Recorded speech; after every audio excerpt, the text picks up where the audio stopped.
আজ বিভিন্ন অনলাইন মাধ্যমে দেখছি বাংলাদেশের সম্ভবত খুবই পরিচিত একটি মুখ, নাম হলো কারিনা কাইসার। মেয়েটাকে আমি আগে কখনো দেখি নাই, তার ব্যাপারে এত কিছু জানি না।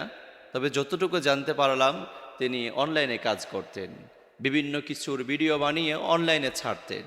তো মেয়েটা আজ দুনিয়ার জমিন থেকে বিদায় নিয়ে চলে গিয়েছে। চলে যাওয়ার পরে কিছু ভিডিও তার দেখলাম যে এই জমিনে থাকা অবস্থায় সে বেপরদাভাবে জমিনে চলাফেরা করত। আচ্ছা দেখেন, মেয়েটা আজ মৃত্যুবরণ করেছে, কিন্তু তার অনলাইনে রেখে যাওয়া ভিডিওগুলো কিন্তু আজীবন থেকে যাবে। এই যে তার ওড়না ছাড়া দেহ, তার পর্দা ছাড়া দেহ মানুষের সামনে আজীবন ওপেনলি থাকবে। অনলাইনের মাধ্যমে মানুষ দেখবে, মানুষ মজা নেবে। কাল কিয়ামতের আগ পর্যন্ত তার আমলনামার মধ্যে জেনার গুনাহগুলো লিপিবদ্ধ করা হবে। আফসোস, এই তো গত পরশুদিন দেখলাম চুয়াডাঙ্গার টিকটাকার সুবর্ণা নামক একজন নারী মৃত্যুবরণ করেছে। এই জমিনের মধ্যে তার উপরে কত বড় লানত চলে এসেছে। তার লাশটা দাফন করার মতো একটি জায়গা পাওয়া যাচ্ছিল না, মানুষ তাকে গ্রহণ করছিল না।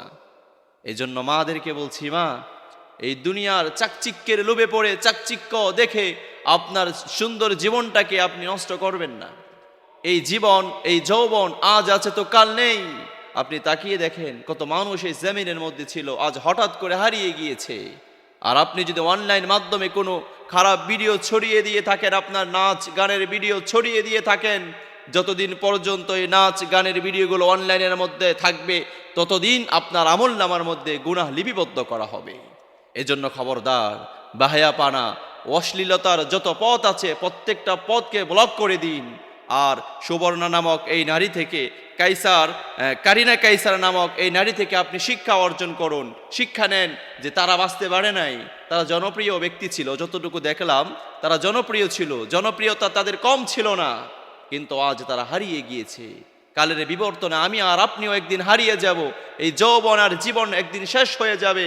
আল্লাহ তাআলা কোরআনুল কারীমের মধ্যে আমাকে আপনাকে জানান দিচ্ছেন, কুল্লু নাফসিন যায়িকাতুল মাউত, গোলাম তোমার প্রাণ আছে, তোমাকে একদিন মৃত্যুর স্বাদ গ্রহণ করতেই হবে।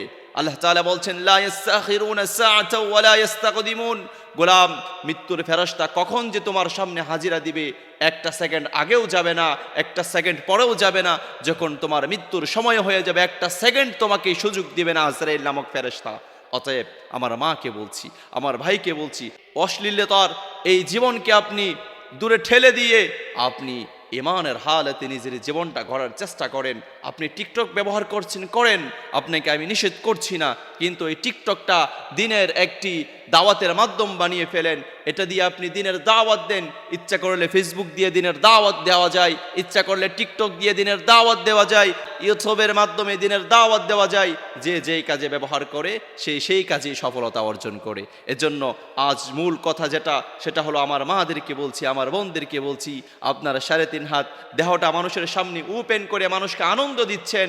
আপনার মৃত্যু কিন্তু যে কোনো টাইমে চলে আসে, তওবা করার সুযোগ হয়তো নাও পেতে পারেন। অতএব এখন সময়, এই কারিনা কাইসার এবং সুবর্ণা নামক এই সমস্ত অনেক টিকটকার এবং ফেসবুকাররা মৃত্যুবরণ করেছে, ইউটিউবাররা মৃত্যুবরণ করেছে, ইদানিং এরা বেশি মরছে।